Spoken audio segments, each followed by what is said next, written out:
seconds. And ready.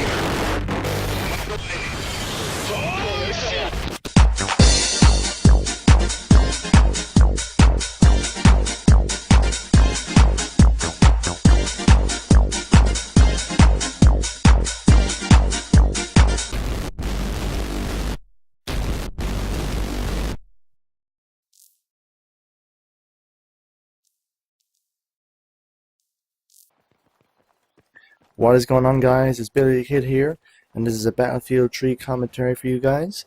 This commentary will be about the confirmed tweaks and fixes that DICE are planning to put in the next patch at an unknown date. It was widely thought to be February or early March.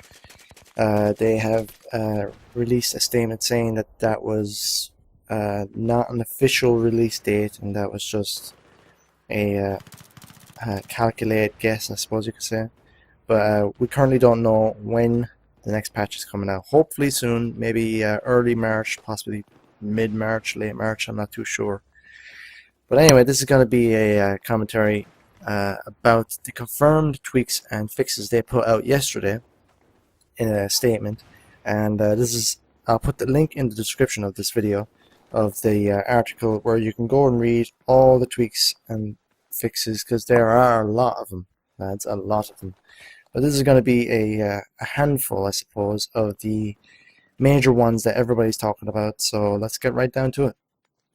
Okay, so first up is some gadget fixes, and the MAV, as everybody knows by now, will now be destroyed when running into a soldier or vehicle at high speed. It is still possible to strategically sacrifice your MAV on a soldier. It will be destroyed in the process, though. So there won't be any more MAV road kills. There could be one or two, but from the looks of things, if you run your MAV into a soldier at high speed or a vehicle, for example a helicopter, it will destroy the MAV instantly. So hopefully this will curb the annoying MAV road kills and all of those.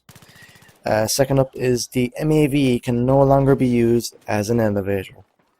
Hallelujah. Yes, thank God there is a God. They've finally no longer be able to do that. The MAV elevator was probably one of the worst things that was happening in the game, especially on maps like Operation Firestorm, Carg Island, Operation Metro, especially Tehran Highway. That was a common problem in the game, where people would use the elevator to get up to high places and then snipe. It was a camper invite, basically. But good thing is now that when the patch comes out, you won't be able to do that anymore. So, hallelujah indeed. C4 will no longer be you won't be able to detonate C4. If you put C4 on a tank and the tank kills you, you'll be able to respawn, detonate C4, and blow up the tank. You won't be able to do that anymore. However, say for instance you plant C4 on a tank, the tank kills you, but somebody revives you within 5 seconds, you can still detonate your C4 then. But it looks like when the patch comes out, if you get killed, you put C4 on a tank, tank kills you, you don't get revived, you're gonna have to try again. No more will you be able to detonate your C4 that's still there on the tank. Next up, claymores now live up to 5 seconds after a player dies. The player can have a max of 2 claymores planted at the same time, which is normal. Now I'm guessing this means if you die, a claymore lives up to 5 seconds after you die, which is good. This might curb the planting claymores all over the place, and then like in a building, say, let me think, C flag on Seine Crossing, building on C flag, they all go in there, they all plant claymores on the stairs, and it's almost impossible to get them out. So hopefully this will decrease that. Claymores can now detonate from vehicles and can be used to disable jeeps or kill the passengers in light jeeps. Claymores will not do any damage to heavy vehicles. Yeah, it would be pretty stupid for a claymore to destroy a tank, wouldn't it? But that's a touchy subject for me. I suppose, yeah, it would make sense that in an open light jeep it would kill the passengers. I don't suppose there's anything wrong with that. Disabling a Humvee, though, that seems a bit harsh. I'd say it would be better for them to damage a jeep, but not disable it. Maybe damage it maybe by 30, maybe 35%, but not disable it. A claymore really can't disable a jeep, would it? Anyway, this is probably the best news I've heard coming up. The M224 mortar can no longer be deployed in an area that is out of control for another team, for the enemy team, like home base or other protective spawn points.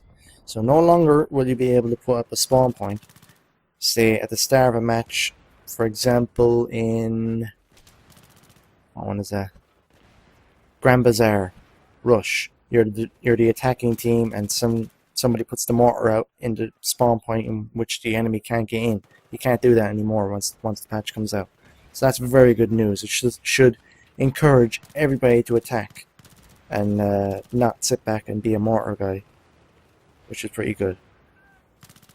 So that's just a few of the gadget fixes. Now let's move on to the gameplay fixes.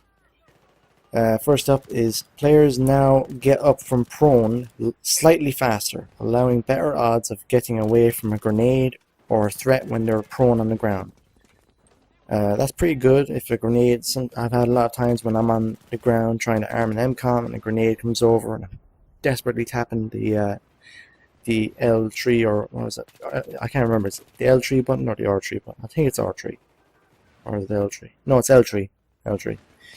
And it doesn't move, and bang, I'm dead. So I'm looking forward to that. Next up, fixed some situations that would unintentionally make a player unrevivable. There's probably many times where I'm trying to revive my friend and teammate and nothing is happening, and then I get killed because of it. So hopefully, I'm looking forward to that. Hopefully they'll confirm the fix. Reduced the black screen fade-in time on a spawn. Fade is still necessary for properly streaming in loading content at spawns, but it has been substantially reduced. That was one of my major problems with the game. When you would spawn in, it would just give this, unnecessary long fade in, and by the time you fade in, you're dead. Especially if there's a tank or a sniper or anything like that. You spawn in, the fade in comes in, and boom, you're dead. So I'm looking forward to that. Really looking forward to that. I'm sure there'll still be a fade in, but it'll be much reduced. That's what it says anyway. And lastly, players should no longer take fall damage from short falls. This is really good news to me. There has been a lot of times, even in some of my videos, where I jump out of a window and hit the ground. That's only a second story window to the ground, and I'm dead. And I would jump out of a third story window and I would lose 20%. It doesn't make sense. So I'm really, really hoping that all these fixes are implemented in the next patch. I hope you enjoyed the background video you're looking at right now, the gameplay. I'm sure it's nothing special, but it's just something to watch while you're listening to me drabble on. I'll leave, as I said, a link in the description of the article so you can go see all the fixes for yourself. There's lots of fixes for the weapons, the USAS, with frag rounds, all the different elements they're going to put in all the weapons in terms of reduced recoil, increased accuracy, etc., for suppressors, foregrip, heavy barrel, all that. There's lots of fixes with vehicles, stingers, RPGs, etc., So you can go look at the article for yourself. I hope you enjoyed my commentary. Please comment, rate, and subscribe. Maybe even leave a like or a comment what you think of the what you think of the upcoming patch when it comes out. And cheers, lads. We'll talk soon. Thanks for watching.